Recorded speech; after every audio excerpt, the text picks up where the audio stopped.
Welcome to అర్ణవం అండి. అందరు బాగున్నారు ఫ్రెండ్స్. నేనైతే జున్ను చేయాలనుకుంటున్నాను. నాకు వేరే వాళ్ళు జున్ను పాలు ఇచ్చారండి. చూసారా, ఒక 1/2 లీటర్ ఉంటుంది. అంటే మూడో రోజు అన్నమాట. ఇక్కడ నేను పాలు తీసుకుంటున్నాను, ఒక కప్పు పంచదార తీసుకున్నానండి. ఇక్కడ మిరియాలు, ఇలాచి పౌడర్ చేసుకుని వేసుకున్నాను. బాగా కలబెట్టుకోవాలి.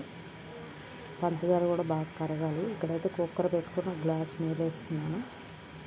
మన ఆవిరికి ఉడికించుకోవాలండి. ఒక అరగంట సేపు వదిలేయాలి. విజిల్ పెట్టకూడదు కుక్కర్కి. నా ఛానల్ ఎవరైనా ఫస్ట్ టైం చూస్తుంటే తప్పకుండా ఒక లైక్ ఇచ్చి షేర్ చేసి సబ్స్క్రైబ్ అయితే చేసుకోండి ఫ్రెండ్స్. సపోర్ట్ చేయండి. చూసారా, ఇక్కడైతే జున్ను రెడీ అయిపోయింది.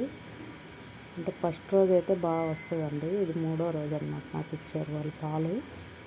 అయినా బాగానే వచ్చిందండి. నేను అందులో ఏ పాలు ఇంకా కలపొద్దని ఇస్తారు, ఎందుకంటే జున్ను తయారవ్వదన్నారు వాళ్ళు. అందుకని నేను వాళ్ళు ఇచ్చిన పాలుతోనే తయారు చేశానండి. నేనైతే షుగర్ వేసుకున్నాను. మీకు నచ్చితే మీరు బెల్లం వేసుకోవచ్చు. నాకైతే జున్ను అలా రెడీ అయిందండి. నచ్చితే ఒక లైక్ ఇవ్వండి.